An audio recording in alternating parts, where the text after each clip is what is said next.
I still remember that evening in early spring when my entire world shifted on its axis. My name is Michael, and I was 34 years old, living in a comfortable suburban neighborhood outside of Portland, Oregon. My wife Rebecca and I had been together since college, one of those couples everyone envied because we seemed to have it all figured out. We'd been married for 12 years, together for 16, and I thought our foundation was unshakable. That Tuesday evening changed everything when Rebecca sat across from me at our kitchen table, her fingers nervously playing with her wedding ring, and told me she wanted to open our marriage.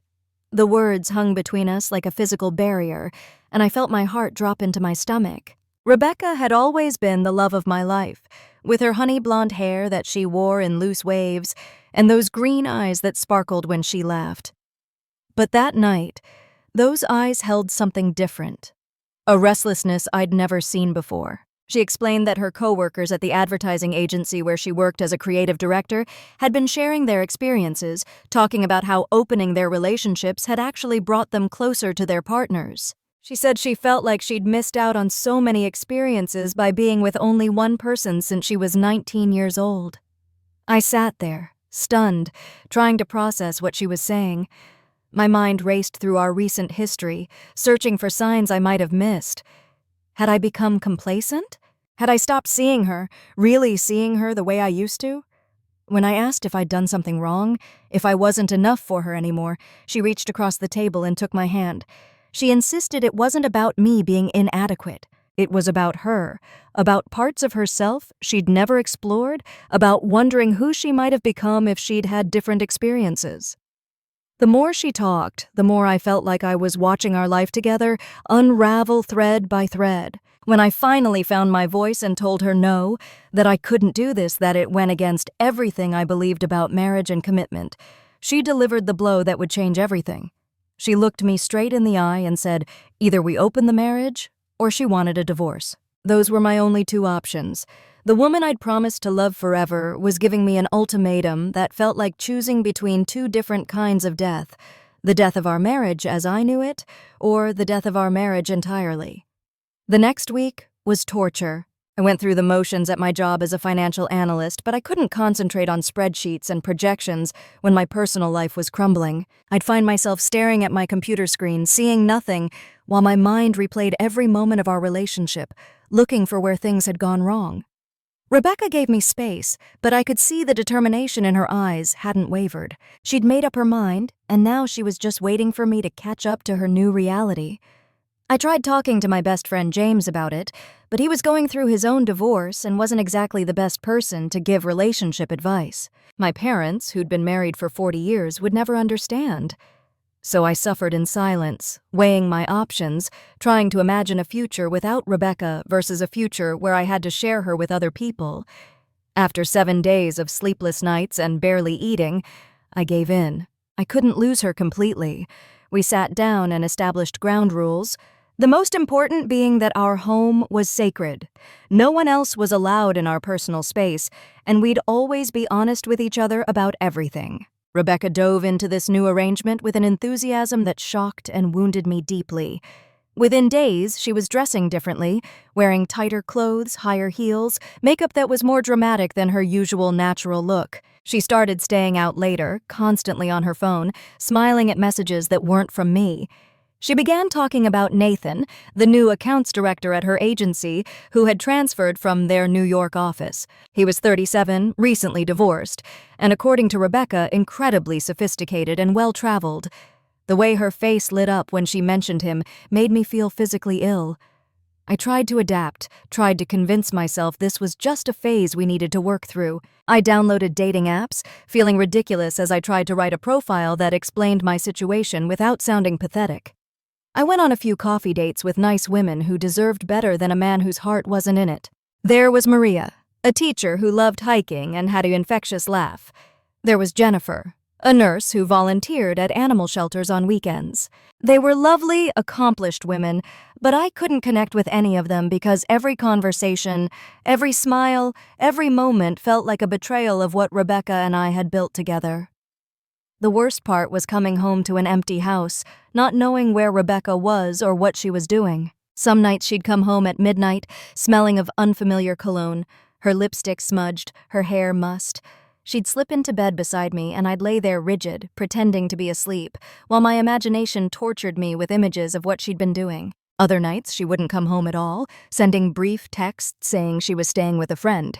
We both knew which friend she meant.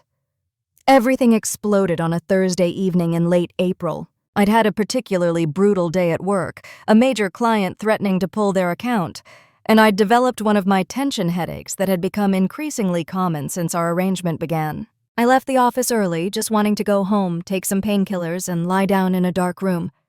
As I pulled into our driveway, I noticed a black Mercedes parked in front of our house. My hands started shaking as I walked to the front door, each step feeling like I was walking through quicksand. I could hear them before I even opened the door.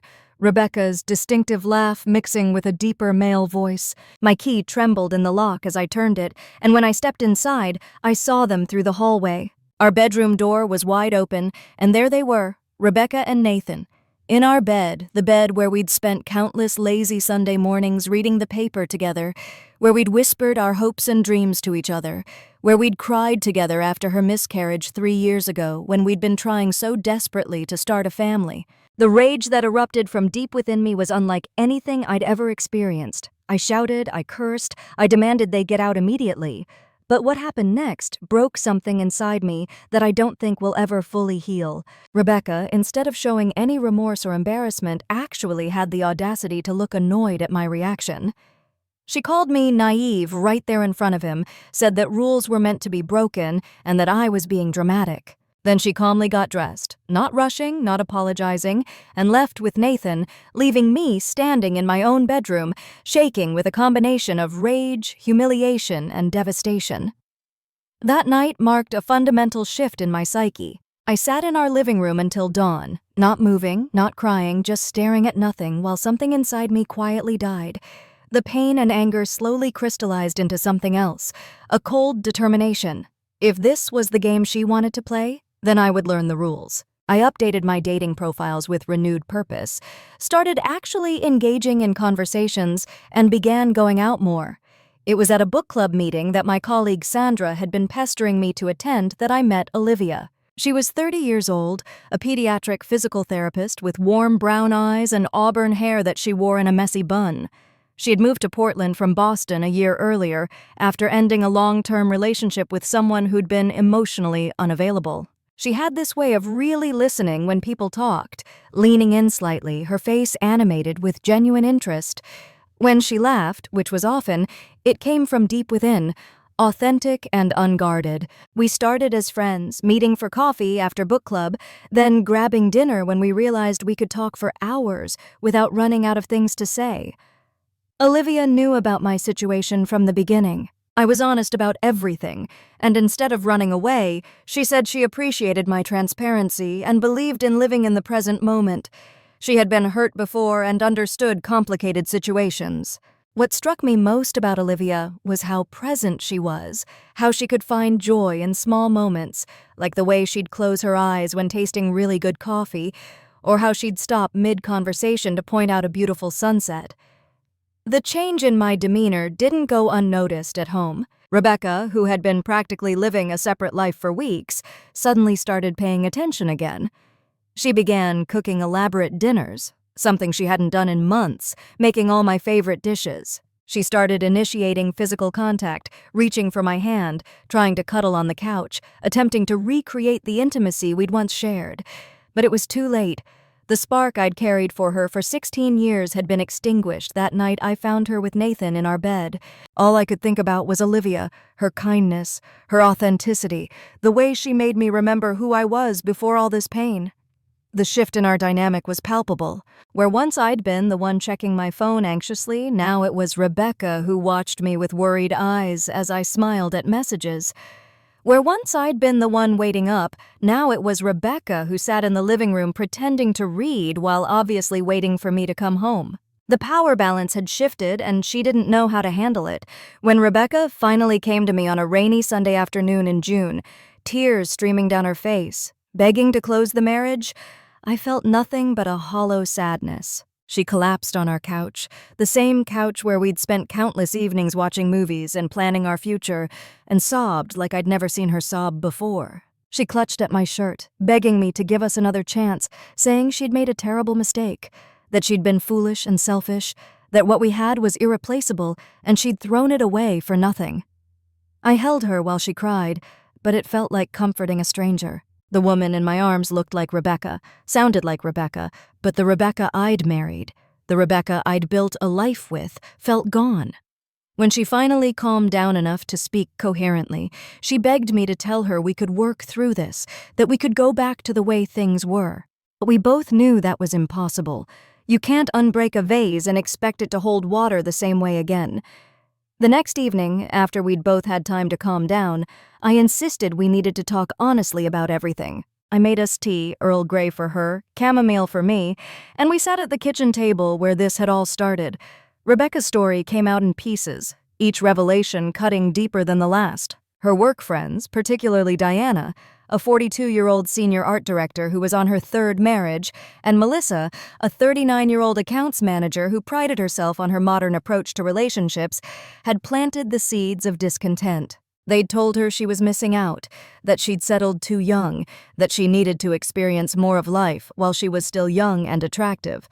They painted pictures of adventure and excitement, of passion and discovery. When Nathan arrived at their agency, charming and confident with his New York swagger and his expensive suits, they encouraged her to flirt, to see where things might lead.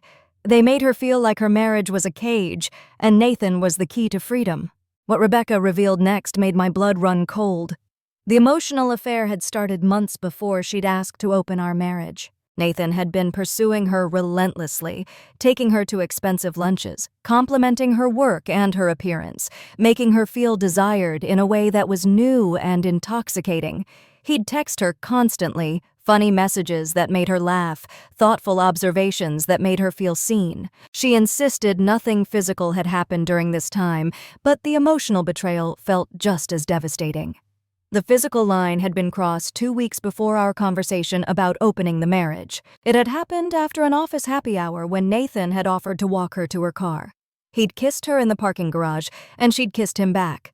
One thing led to another, and they'd ended up in his car. She said the guilt had been overwhelming, but also mixed with an excitement she hadn't felt in years. That's when Diana had suggested the open marriage as a solution, a way to legitimize what was already happening while giving Rebecca the illusion of honesty. The open marriage had been a manipulation from the start, a way to retroactively justify her betrayal while making me complicit in it. Rebecca had convinced herself that if I agreed to it, then what she was doing wasn't really cheating. The mental gymnastics required for this logic astounded me, but I let her continue talking, needing to hear all of it, needing to understand how we'd gotten here. She explained how the excitement had been short-lived. Once the secrecy was gone, once it was allowed, some of the thrill dissipated. She started noticing things about Nathan that bothered her. His condescending attitude towards service workers, the way he name-dropped constantly, how he talked about his ex-wife with such venom and disrespect. She began to see that what she'd mistaken for sophistication was really just arrogance. What she'd seen as confidence was actually narcissism. The turning point came when Rebecca overheard Nathan on a phone call one afternoon. She'd been walking past the conference room when she heard her name and stopped to listen. Nathan was talking to his friend Tyler from the New York office, laughing about his conquests. He described Rebecca as an easy target, said that married women in their 30s were always the most eager to prove they still had it. When Tyler asked if he was serious about her, Nathan had laughed and said she was just a distraction, that his real girlfriend, Sophia, a model he'd been dating on and off for 2 years, was the only woman who truly understood him. He called Rebecca a pleasant diversion and joked that he felt sorry for me but that you snooze, you lose. Hearing herself reduced to a cliché, a conquest, a notch on someone's bedpost, had shattered Rebecca's fantasy completely. She realized she'd destroyed our marriage for someone who saw her as nothing more than an ego boost, a story to tell his friends. She quit her job the following week, unable to face Nathan or the colleagues who had encouraged the whole disaster. She cut off all contact with Diana and Melissa, blocked Nathan's number, and threw herself into trying to repair our marriage. But I was already gone emotionally, already building something new with Olivia. The damage was too extensive, the betrayal too deep. Trust, once shattered, is almost impossible to rebuild, especially when the breaking of it was so calculated and cruel. We started marriage counseling at Rebecca's insistence, though I knew in my heart it was too late. Dr. Patricia Hernandez, our therapist, was a composed woman in her 50s who specialized in infidelity and betrayal. Even she seemed taken aback by our story, particularly when, during our second session, the full truth came out. When pressed for complete honesty about the timeline, Rebecca broke down completely.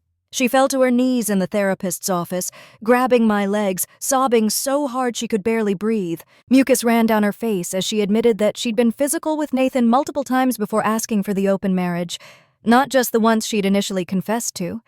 The betrayal went deeper than I'd imagined, and each revelation felt like another nail in the coffin of our marriage. Dr.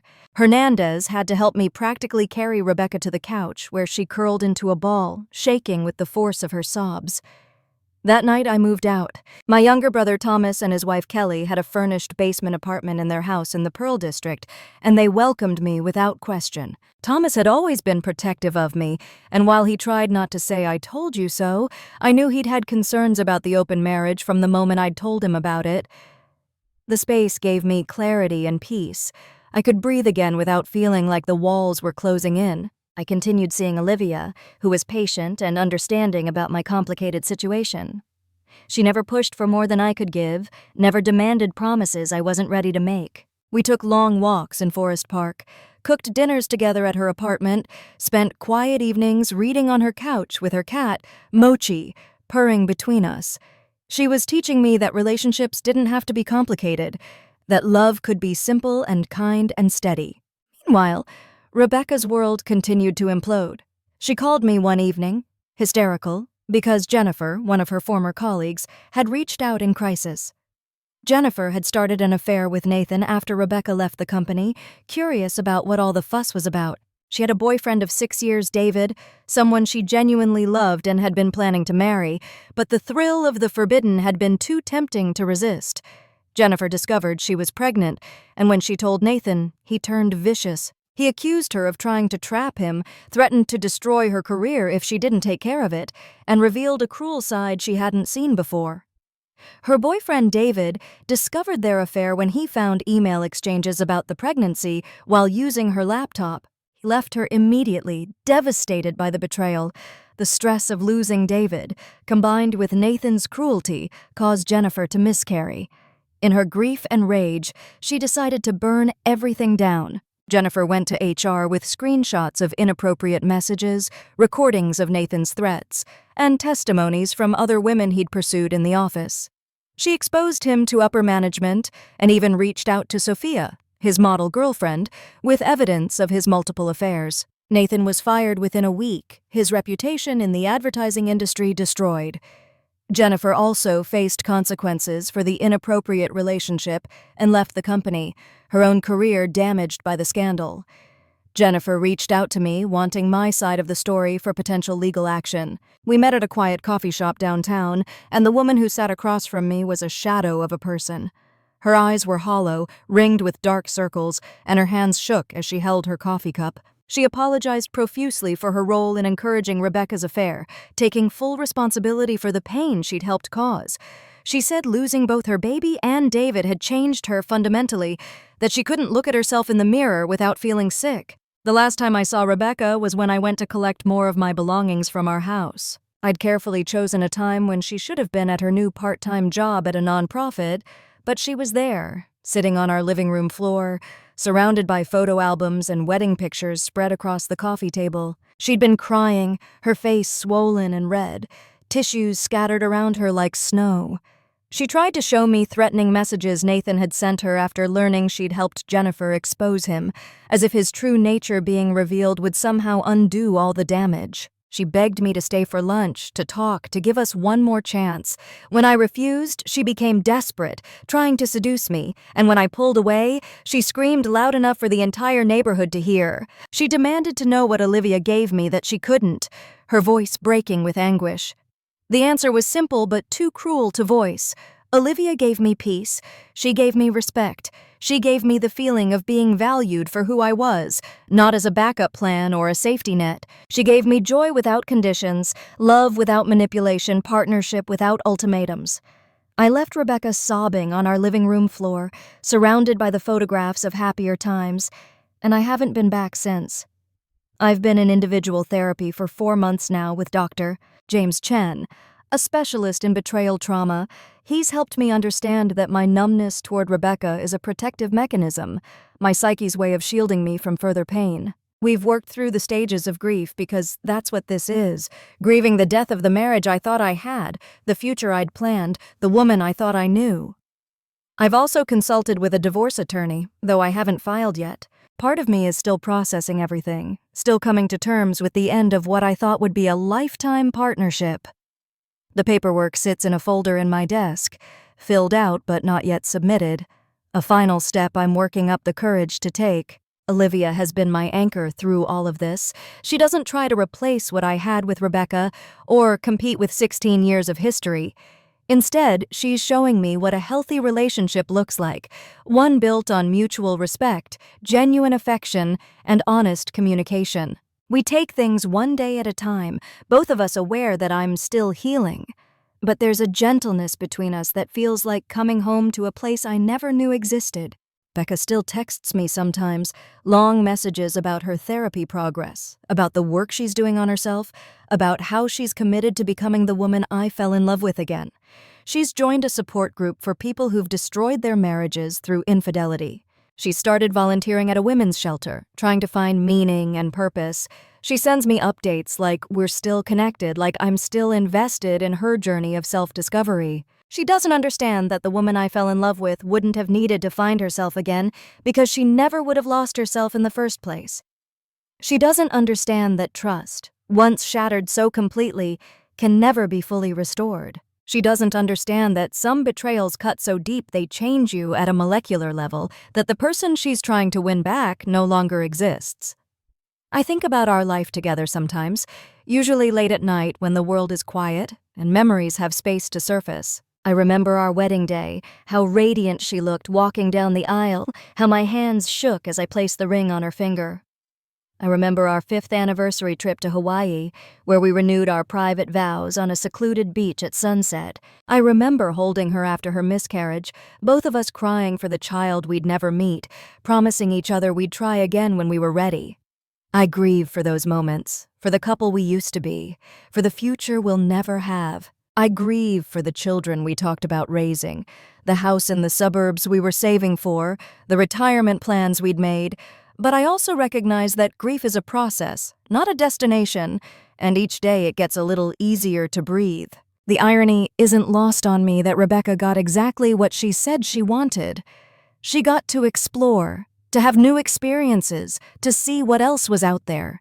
She got to feel desired by someone new, to experience the thrill of the forbidden, to live out the fantasy her friends had painted for her. She just never considered that I might discover the same thing, that in pushing me out of our comfortable bubble, she might be setting me free to find something better.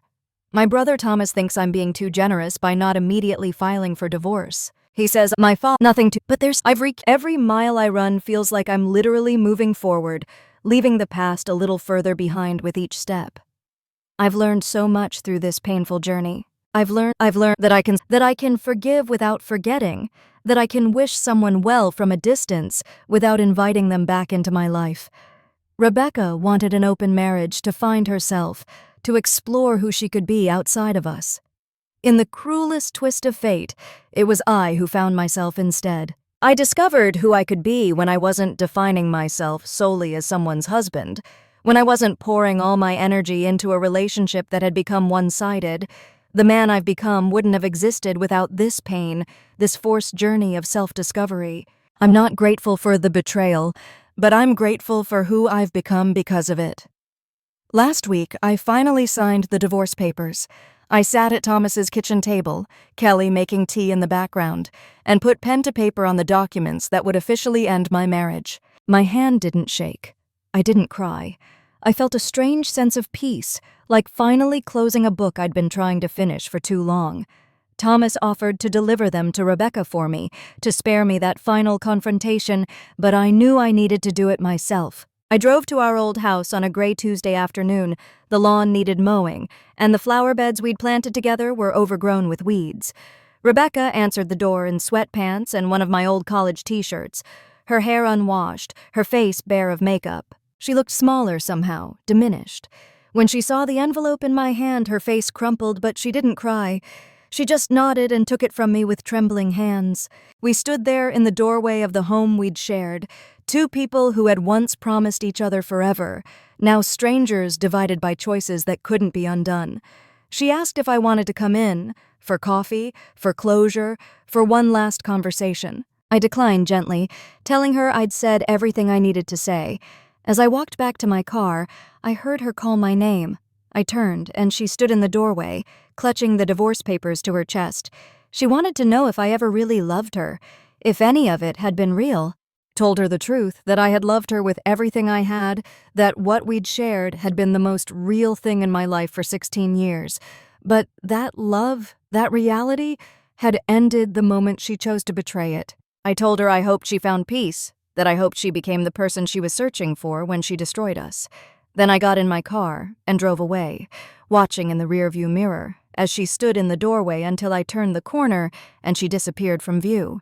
That night, Olivia cooked dinner at her apartment. We didn't talk about the divorce papers or Rebecca or any of it. We just enjoyed each other's company, laughing over a bottle of wine, dancing in her kitchen to old soul music, existing in the present moment without the weight of the past or the uncertainty of the future. When she smiled at me across the dinner table, candlelight flickering between us, I felt something I hadn't felt in so long I'd almost forgotten it existed. I felt hope.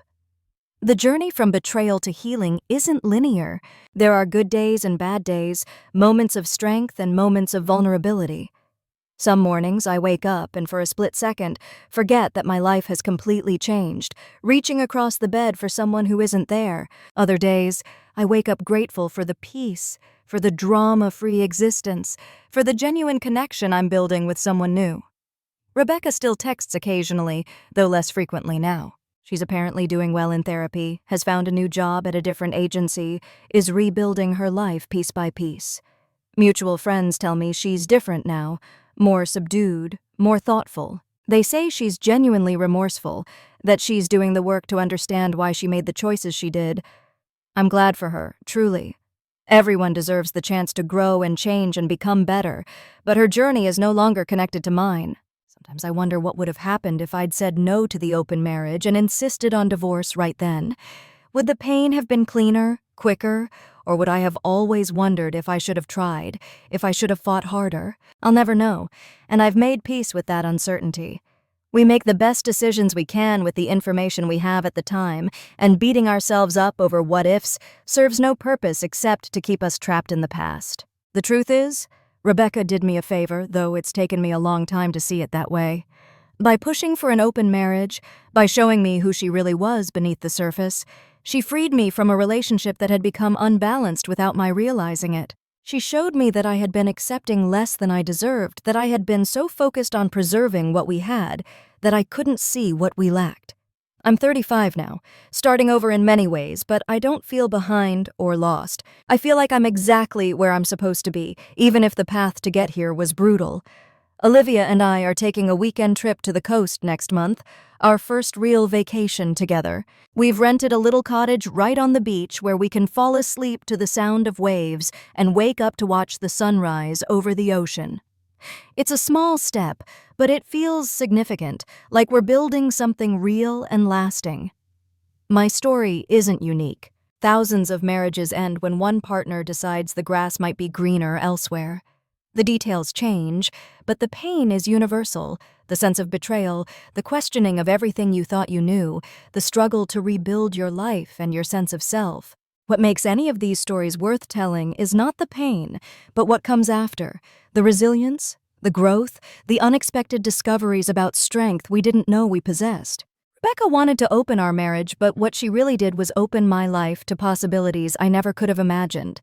She wanted to explore and find herself, and in the process, she gave me the opportunity to do the same. It's not the gift she intended to give, but it's the one I've chosen to receive.